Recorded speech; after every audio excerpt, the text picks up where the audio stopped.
Hello dear student, कैसे हो आप सभी लोग। उम्मीद करता हूँ सब अच्छे होंगे, सबकी पढ़ाई शानदार चल रही होगी। प्यारे बच्चों, पढ़ाई शानदार अगर नहीं चल रही है, थोड़ा बहुत भी आलस आ रहा है, तो अब जग जाइए, अपनी पढ़ाई है बहुत अच्छे तरीके से स्टार्ट कर दीजिए, क्योंकि परमाणु ऊर्जा विभाग की तरफ से आईटी और डिप्लोमा के लिए एक बड़ी वैकेंसी निकाली गई है, परमानेंट वैकेंसी निकाली गई है। 60 साल तक नौकरी है और सैलरी और फैसिलिटीज बहुत ही ज़बरदस्त है। जैसे कि आपने देखा होगा, पीछे 4000 से ज़्यादा वैकेंसी BARC की तरफ से परमाणु ऊर्जा विभाग में भर्ती करवाई गई थी, और कई बच्चों के रिजल्ट आने के बाद मैसेज है, कॉल आए कि सर थोड़े से नंबरों से रह गए। तो अब आपके लिए दोबारा से एक अपॉर्चुनिटी निकल के आई है। 4000 तो नहीं है, लेकिन 400 के आसपास में वैकेंसी यहाँ पे जरूर निकाली गई है। एक एक चीज में डिटेल में आपको बताने वाला हूँ, जैसे कि सिलेक्शन प्रोसेस के बारे में, एज लिमिट के बारे में, एप्लीकेशन फीस के बारे में, जॉब लोकेशन के बारे में, है ना, आपको कहाँ पे जॉब करनी पड़ेगी, सब चीजों के बारे में बात करेंगे। सो वीडियो को लास्ट तक ध्यान से जरूर देखिएगा, इस अवसर को बिल्कुल मत छोड़ना, क्योंकि वैकेंसी आपके लिए बहुत ज्यादा इंपॉर्टेंट है। बाकी सभी प्रकार की सरकारी तकनीकी भर्तियों की समय पे जानकारी के लिए, और खास तौर से स्टार्टिंग से लेकर के डॉक्यूमेंट वेरिफिकेशन तक, किसी भी भर्ती के बारे में कोई भी अपडेट आती है तो टेलीग्राम में आपके लिए वहां पे जरूर डालता हूं। तो टेलीग्राम चैनल जरूर ज्वाइन कर लीजिए, क्योंकि यूट्यूब पे हर चीज के बारे में वीडियो देना पॉसिबल नहीं होता, लेकिन हर अपडेट आपको टेलीग्राम पर समय पे मिल जाएगी, तो कोई भी अपडेट आपकी मिस होने वाली नहीं है। ठीक है, चलिए बात कर लेते हैं। ठीक है, इनकी तरफ से जो नोटिफिकेशन जारी किया गया है, अभी मैं 11 तारीख को लेट नाइट को मार्च में वीडियो बना रहा हूं, और 12 मार्च से आपके फॉर्म वो स्टार्ट हो रहे हैं। ठीक है, यानी कि कल से आपके ऑनलाइन फॉर्म वो स्टार्ट हो जाएंगे। उसके बाद 1 अप्रैल तक आपके इसके लिए फॉर्म वो सबमिट कर सकते हो। ठीक है, हालांकि आपको बिना देरी किए सब चीजें समझने के बाद में तुरंत अपना फॉर्म वो अप्लाई कर देना है, क्योंकि वैकेंसी बहुत शानदार है। उसके बाद में फॉर्म अप्लाई कर दोगे ना, उसके बाद ही आप अपनी तैयारी पे फोकस कर पाओगे। और यहाँ पे देखो, ये जो वैकेंसी निकाली गई है ना, NPCIL की केगा साइट की तरफ से, जो कि कर्नाटका में है, उस प्लांट की तरफ से वैकेंसी जारी की गई है। स्टार्टिंग में आपको वहां पे ज्वाइनिंग मिलेगी, उसके बाद में आपके नज़दीक कोई NPCIL का प्लांट हो तो इनकी पॉलिसी के अकॉर्डिंग आप वहां पे पोस्टिंग करवा भी सकते हो। ऑल ओवर इंडिया के बच्चे इसमें आवेदन कर सकते हैं। सेंट्रल गवर्नमेंट की नौकरी है, सेंट्रल गवर्नमेंट के नियम वो लागू होने वाले।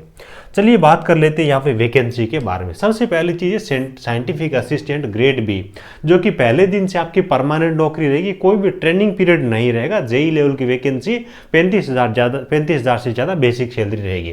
टोटल मिलाकर के 45 वैकेंसी है। उसके बाद देखो कैटेगरी 1 स्टाइपेंडरी ट्रेनिंग, इनका क्या है कि 1.5 साल के लिए ट्रेनिंग होती है। जैसे ट्रेनिंग पीरियड कंप्लीट होता है, उनको प्रमोट करके साइंटिफिक असिस्टेंट बना देते हैं। हालांकि दोनों ही वैकेंसी परमानेंट है। ये ट्रेनिंग है तो इसका मतलब ये नहीं कि ट्रेनिंग के बाद निकाल देंगे, वो नहीं होता है। ये भी डिप्लोमा के लिए वैकेंसी, दोनों डिप्लोमा के लिए वैकेंसी यहाँ पे 82 वैकेंसी है। उसके बाद कैटेगरी 2 यानी कि टेक्नीशियन स्टाइपेंडरी ट्रेनी है, उनके लिए IT वाले बच्चों के लिए टोटल मिलाकर के 226 वैकेंसी। तो कुछ इस हिसाब से IT और डिप्लोमा के लिए वैकेंसी है, तो मैक्सिमम IT और डिप्लोमा के लिए ही यहाँ पे वैकेंसी और रखी गई है। अब बात कर लेते हैं यहाँ पे ब्रांच वाइज और ट्रेड वाइज वैकेंसी के बारे में। तो चलिए, यहाँ पे इन्होंने दिखा रखा है साइंटिफिक असिस्टेंट ग्रेड B की जो वैकेंसी है। सिविल के लिए टोटल मिलाकर के 19 वैकेंसी है, इलेक्ट्रॉनिक्स के लिए 2 वैकेंसी है, इंस्ट्रूमेंटेशन के लिए 1 वैकेंसी है, इलेक्ट्रिकल के लिए 7 वैकेंसी है, मैकेनिकल के लिए 15 वैकेंसी रखी गई। डिप्लोमा वाले बच्चों के लिए खास अच्छी चीज ये है कि आपको केवल टेक्निकल ही पढ़ना है, नॉन टेक में कुछ नहीं पढ़ना है। टेक्निकल पढ़ के जाना है, उसके बाद में आपका पेपर होगा, इंटरव्यू होगा, 50-50 दोनों का रोल रहने वाला, आपकी फाइनल मेरिट बन जाएगी। और टेक्निकल वैसे भी हर भर्तियों में काम आ जाए, तो उसको तो तैयार करना बहुत ज़्यादा जरूरी है।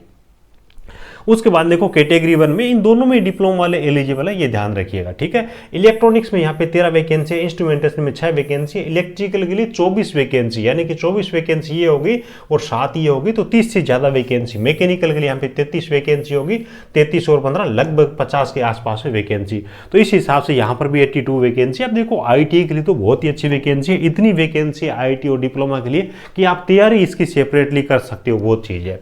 देखो ऑपरेटर के लिए ITA में यहाँ पे 88 वैकेंसी है, इलेक्ट्रीशियन के लिए 31 वैकेंसी है, फिटर में अच्छी वैकेंसी 55 है, इलेक्ट्रॉनिक्स मैकेनिक 17 वैकेंसी है, इंस्ट्रूमेंट मैकेनिक 24 वैकेंसी है, मशीनिस्ट 3 वैकेंसी, टर्नर 6, और सिविल और मैकेनिकल ड्राफ्टमैन के लिए 1-1 वैकेंसी। इस हिसाब से टोटल IT लेवल की 226 वैकेंसी। दिव्यांग बच्चे हैं, उनके लिए यहाँ पे कैटेगरी के अकॉर्डिंग सब चीजें दे रखी है, तो आप ज्यादा अच्छे से समझ पाओगे। जिन बच्चों पर कैटेगरी लागू होती है वो यहाँ पे देख लीजिएगा आपके लिए कहाँ पे कितनी कितनी वैकेंसी। अब देखिए इसेंशियल एजुकेशन क्वालिफिकेशन के बारे में बात कर लेते हैं। आपकी साइंटिफिक असिस्टेंट ग्रेड बी वाली स्टार्टिंग में परमानेंट नौकरी है ना, पहले दिन से, उसमें 3 साल का डिप्लोमा आपके पास में तो अप्लाई कर सकते हो।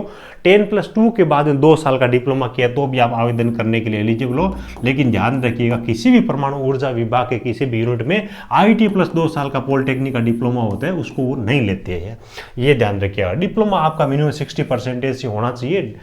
डिप्लोमा वाले बच्चे 10th में परसेंटेज का कोई क्राइटेरिया लागू नहीं है, ये डिप्लोमा के परसेंटेज है, ध्यान रखिएगा। उसके बाद में आज ये कंप्यूटर में जो बच्चे BSc वो अप्लाई करेंगे, एक वैकेंसी है। उसके बाद स्टाइपेंडरी ट्रेनिंग है ना, ये फिर से डिप्लोमा वाली जो वैकेंसी है 1.5 साल की ट्रेनिंग वाली, उसके बाद में आपको परमानेंट करेंगे। तो इसमें डिप्लोमा आपके पास में होना चाहिए मिनिमम 60% के साथ में 3 साल का डिप्लोमा। लेकिन IIT के बाद में 2 साल का डिप्लोमा वो अप्लाई नहीं करेंगे। 10+2 के बाद में लेटरल एंट्री से वो अप्लाई कर सकेंगे, ठीक है। ये डिप्लोमा की अलग अलग ब्रांच वगैरह इन्होंने दे रखी है, तो ये सब चीज़ें। चलिए उसके बाद में IIT के लिए एजुकेशन क्वालिफिकेशन के बारे में देख लेते हैं। एक चीज़ ध्यान रखिएगा, IIT में 10th में 2 सब्जेक्ट है। पहला सब्जेक्ट है आपका साइंस और दूसरा सब्जेक्ट है मैथमेटिक्स। इनमें 50-50% होना जरूरी है कम से कम, ठीक है। बाकी 10th ऑल ओवर आपकी चाहे कितने परसेंटेज हो कोई दिक्कत नहीं है, इन 2 सब्जेक्ट में आपके कम से कम ये होने चाहिए। उसके बाद आपके पास में 2 साल की IIT है तो कोई एक्सपीरियंस नहीं चाहिए। हालांकि जिनके पास में IIT का कोर्स 1 साल का है तो उनको 1 साल का एक्सपीरियंस मांगा गया, ये ध्यान रखिएगा, ठीक है।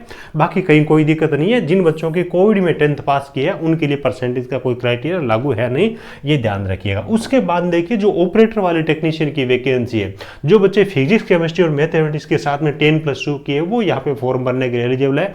मिनिमम 50% के साथ में आपकी 10+2 है वो होनी चाहिए। उसके बाद में कुछ ये नॉन टेक्निकल वैकेंसी है तो इन पे अपन जाएंगे नहीं, ये ध्यान रखिएगा। उसके बाद देखो फाइनल ईयर और फाइनल सेमेस्टर वाले जो बच्चे पूछेंगे कि हम फॉर्म भर पाएंगे कि नहीं भर पाएंगे, तो जिनको डिप्लोमा IIT कंप्लीट है वही फॉर्म भर सकेंगे। Final semester final year apply नहीं कर सकेंगे। जिनका रिजल्ट आने वाला है महीने भर में आ जाए तो वो बच्चे रिजल्ट आने के बाद में अप्लाई कर दीजिएगा। उसके बाद देखो पे लेवल के पे स्केल के बारे में बात करें, scientific assistant grade B level 6 JE level की आपको सैलरी मिलेगी। डी आपका जो 53% अभी है ना, उसके अकॉर्डिंग सैलरी 54,162 बन रही है। लेकिन जब तक आप ज्वाइन करोगे ना तो डी बहुत ज़्यादा हो जाएगा। 1 जनवरी से अगला पे कमीशन भी लागू हो रहा है, तो मिनिमम आपके मान के चलिए इन एंड सैलरी वो 70,000 रुपये बनी जाएगी, इसमें कोई दो राय नहीं है। उसके बाद देखो IIT वाले बच्चे उनके लिए है ना, डिप्लोमा के लिए जो 1.5 साल की ट्रेनिंग है ना, उसमें पहले साल 24,000 रुपये, दूसरे साल 26,000 रुपये मंथली सैलरी रहेगी। और उसके बाद में जो IIT वाले बच्चे हैं उनके लिए, उसके बाद देखो 3,000 रुपये बुक वगैरह के ये कुछ अलाउंसेस वगैरह ये भी आपको दे दिए जाएंगे। IIT में 20,000 और अगले साल 22,000 रुपये और 3,000 रुपये बुक अलाउंस, ये सब चीज़ें मिलेगी। IIT की 2 साल की ट्रेनिंग है, डिप्लोमा की 1.5 साल की ट्रेनिंग है, उसके बाद दोनों को परमानेंट करेंगे, ये सब चीज़ें, ठीक है। उसके बाद ये चीज़ मैंने आपको बता ही दी है, ये जो बच्चे हैं ना ये वाले, इनको 1.5 साल की ट्रेनिंग के बाद साइंटिफिक असिस्टेंट भी इनको बढ़ा देंगे, परमानेंट कर देंगे, ये सब चीज़ें। उसके बाद देखो कोई भी PSU कंपनी होती है ना, तो उसमें बहुत सारा प्रोडक्शन यूनिट कोई भी होती है तो अलाउंसेस वगैरह भी मिलते हैं। जैसे कि यहाँ पे ट्रांसपोर्ट अलाउंस है, हाउस रेट अलाउंस है, साइट लोकेशन अलाउंस है, प्रोफेशनल अपडेट अलाउंस है, बहुत कुछ आपको मिलने वाला है, कहीं कोई दिक्कत नहीं। सैलरी से आधी चीज़ें और आप मान के चलिए, इंसेंटिव वगैरह बहुत अच्छी अच्छी चीज़ें आपको मिलने वाली है। उसके बाद एक चीज़ और ध्यान रखिएगा खासतौर से, डिप्लोमा वाले बच्चे जो इस डिपार्टमेंट को ज्वाइन करेंगे, कम से कम 4.5 साल आपको यहाँ पे नौकरी करनी पड़ेगी, ये बॉन्ड रहेगा। अगर आप 4.5 साल से पहले छोड़ोगे तो उस टाइम पीरियड के दौरान डिपार्टमेंट ने जितनी भी आपको सैलरी वगैरह जितनी भी चीजें दे रखी है वो वापस है वो रिकवर करने वाले हैं। इसी हिसाब से IIT वाले बच्चे उनको कम से कम 5 साल के लिए नौकरी करनी पड़ेगी, अदरवाइज वापस सैलरी वगैरह जितना पैसा दिया है डिपार्टमेंट आपसे वापस ले लेगा, ये सब चीजें। उसके बाद देखो एज लिमिट के बारे में बात कर लेते हैं, ये बहुत खास है। साइंटिफिक असिस्टेंट में 30 वर्ष अधिकतम आयुष्य में, डिप्लोमा कैटेगरी 1 के लिए 25 वर्ष एज लिमिट है। उसके बाद यहाँ पे बोर्न वगैरह भी इन्होंने दे रखे हैं। IIT के लिए एज लिमिट है वो मैक्सिमम 24 वर्ष है। अभी 4,000 से ज़्यादा जो वैकेंसी आई थी ना, UR कैटेगरी की कट ऑफ 80 ST OBC से भी कम गई थी और बहुत कम गई थी। OBC की कट ऑफ गई थी 110 के आसपास में, जबकि UR की जो कट ऑफ गई थी वो 77 के आसपास में इलेक्ट्रीशियन ट्रेड की। कारण कहा था UR की एज लिमिट है वो बहुत कम है ना, तो OBC वाले बच्चे OBC में ही रह जाते हैं और UR की कट ऑफ वो कम जाती है। तो ये जिनकी एज कम है ना उन बच्चों को यहाँ पे डेफिनेटली ज़्यादा फायदा होने वाला है, ये चीज़ें। उसके बाद सेंट्रल गवर्नमेंट की तरफ से जो भी आपके एज रिलैक्सेशन होती है आपको मिल जाएगी। OBC के लिए 3 वर्ष है, SC ST के लिए 5 वर्ष है, वो सब चीज़ें यहाँ पे आप अच्छी तरीके से देख लीजिएगा, ठीक है। ये सब चीज़ें, एप्लीकेशन फीस इनकी तरफ से बहुत कम रखी गई है। डिप्लोमा के लिए 150 रुपये है और IIT के लिए 100 रुपये, बहुत कम फीस है ना। बहुत सारे डिपार्टमेंट तो क्या है 500 रुपये, 1,000 रुपये, 1,500 रुपये तक एप्लीकेशन फीस रख देते हैं।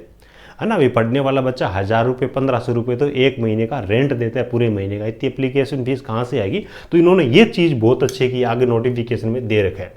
उसके बाद में आगे यहाँ पे देख लीजिए, आपके सिलेक्शन प्रोसेस के बारे में बात कर लेते हैं। देखिए डिप्लोमा वाले जो बच्चे हैं, ऑनलाइन एग्जाम होने वाला है, 50 प्रश्न पूछे जाएंगे आपकी ब्रांच से संबंधित। उसके बाद में पर्सनल इंटरव्यू होगा, फाइनल मेरिट आपकी 50% आपके पेपर की और 50% इंटरव्यू के इस आधार पर आपकी मेरिट है वो ये बढ़ा देगी। उसके बाद आईटी वाले बच्चे हैं, ऑनलाइन एग्जाम होगा जिसमें स्टेज 1 और स्टेज 2 दो एग्जाम होंगे, दोनों एक ही दिन होंगे। लेकिन पहला एग्जाम जो क्वालिफाई करेगा उसी की सेकंड ओएमआर शीट है वो चेक होने वाली है, और उसके बाद में आपका स्किल टेस्ट ये होने वाला है ना। सेकंड स्टेज जो बच्चे पास करेंगे आईटी वाले बच्चे, 5 गुना बच्चों को या फिर 3 गुना बच्चों को, 3 से 5 के बीच में स्किल टेस्ट के लिए बुला लेंगे। स्किल टेस्ट आपका क्वालिफाई नेचर का है। आईटी वाले बच्चों की फाइनल मेरिट है वो एडवांस टेस्ट, यानी कि आपके ट्रेड से संबंधित जो प्रश्न पूछे जाएंगे उनके आधार पर बनने वाले, यानी कि ऑल ओवर मतलब ये है कि आपका ट्रेड है वो काफी मजबूत होना चाहिए। डिप्लोमा वाले बच्चों का जो इंटरव्यू होगा ना, हिंदी इंग्लिश किसी भी भाषा में आप जवाब दे सकते हो। पेपर भी आपका हिंदी इंग्लिश और कन्नड़ा तीनों लैंग्वेज में होने वाला है।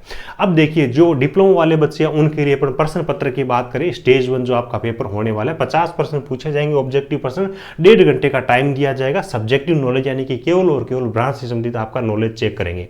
प्रत्येक प्रश्न के 2 नंबर होंगे, प्रत्येक प्रश्न गलत होगा तो आधा नंबर काटा जाएगा। इस हिसाब से 100 नंबर का आपका पेपर रहने वाला है कुछ इस हिसाब से। उसके बाद में 5 गुना बच्चों को इंटरव्यू के लिए बुलाएंगे, और इंटरव्यू भी आपका 100 नंबर का रहने वाला है। उसके बाद में 50-50% के हिसाब से आपकी फाइनल मेरिट बना देंगे। तो डिप्लोमा वाले बच्चे आपकी ब्रांच से संबंधित जो चीज़ है ना उनको घोट के पी जाना, बहुत ही अच्छी तरीके से तैयार कर लीजिएगा। उसके बाद में जो आईटी वाले बच्चे हैं उनके लिए पेपर की बात करें, पहला आपका प्रीलिम एग्जाम होगा। पेपर एडवांस और प्री दोनों एक ही दिन होंगे, लेकिन पहले प्री जो क्वालिफाई करेगा उसकी सेकंड कॉपी और मार्कशीट है वो चेक होगी। पहला जो प्री एग्जाम होगा 20% मैथ के, 20% साइंस के, 10% जीके के, नॉन टेक के 50% ये पूछे जाएंगे, है ना। इस हिसाब से आपका प्रत्येक प्रश्न 3 नंबर का रहेगा। गलत आंसर के लिए 1 नंबर काटा जाएगा। 150 नंबर का आपका पेपर है वो रहने वाला है। स्टेज 2 जो आपका एग्जाम होने वाला है, आपको केवल और केवल आपकी ट्रेड से संबंधित चीजें वही पूछी जाएगी, ठीक है। 50% पूछे जाएंगे। इसके लिए जम के आपको 2 घंटे का टाइम है ये दे रहे हैं। 150 नंबर का आपका पेपर होगा, यानी कि प्रत्येक प्रश्न 3 नंबर का होगा। गलत जो आपका प्रश्न होगा उसका 1 नंबर काटा जाएगा। ये सब चीज़ें, ठीक है। और उसके बाद में आपके 5 गुना बच्चे आईटी वाले बच्चे उनको स्किल टेस्ट के लिए बुलाएंगे, और फाइनल मेरिट आपकी ट्रेड वाला जो पेपर होगा है ना उसके आधार पे आपकी मेरिट है वो बनने वाली है। कुछ इस हिसाब से चीज़ें वो आपकी आईटी और डिप्लोमा में सिलेक्शन प्रोसेस के लिए दे रखी है। तो सिलेक्शन प्रोसेस मेरे हिसाब से अब आपके दिमाग में कोई डाउट नहीं होना चाहिए। फिर भी कोई डाउट होता है तो नीचे कमेंट करिए, पूरी कोशिश करूंगा रिप्लाई देने की। बाकी टेलीग्राम में तो मैं आपको बताऊंगा ये चीज़ें और आगे। उसके बाद देखो कुछ फिजिकल स्टैंडर्ड के बारे में दे रखे हैं, बहुत ज़्यादा कठिन नहीं है। कम से कम 160 सेंटीमीटर आपकी हाइट होनी चाहिए आईटी डिप्लोमा सबके लिए, और आपका वेट है वो कम से कम 45.5 kg होना चाहिए। बस इतनी चीज़ें इनके फिजिकल क्राइटेरिया में, रनिंग वगैरह वो कुछ नहीं है, दिमाग से निकाल दीजिए, ठीक है। तो ये सब चीज़ें इन्होंने दे रखी है। उसके बाद देखो एप्लीकेशन फीस के बारे में अपन बात कर लेते हैं, जैसे कि मैंने आपको पहले बताई है। देखिए 150 रुपये डिप्लोमा वाले बच्चों से, 100 रुपये आईटी वाले बच्चों से एप्लीकेशन फीस के रूप में चार्ज लिया जाएगा, जो कि आपका ऑनलाइन जब आप फॉर्म सबमिट करोगे तो उस टाइम आपका डिडक्ट हो जाएगा। उसके बाद में कुछ इंपॉर्टेंट चीज़ें इन्होंने दे रखी है। देखिए एक चीज़ ध्यान रखिए, कई बच्चे पूछेंगे एग्जाम कब तक होने वाला था, अभी तक इन्होंने कोई इन्फॉर्मेशन नहीं दिया। जैसे ही कोई अपडेट आएगी तो मैं आपको बता दूंगा। सिलेबस के बारे में टॉपिक वाइज सिलेबस आपको इसका नहीं मिलेगा, अगर आएगा तो मैं आपको टेलीग्राम में पीडीएफ दे दूंगा। अदरवाइज इन्होंने जो चीज़ें बता रखे उसके अकॉर्डिंग तैयार कर लीजिएगा। मोस्टली आपका टेक्निकल है उसको बेहतर तरीके से आपको तैयार करना है। और जिन बच्चों को तैयारी करनी है तो हमारे ऐप के जरिए भी कर सकते हैं ना।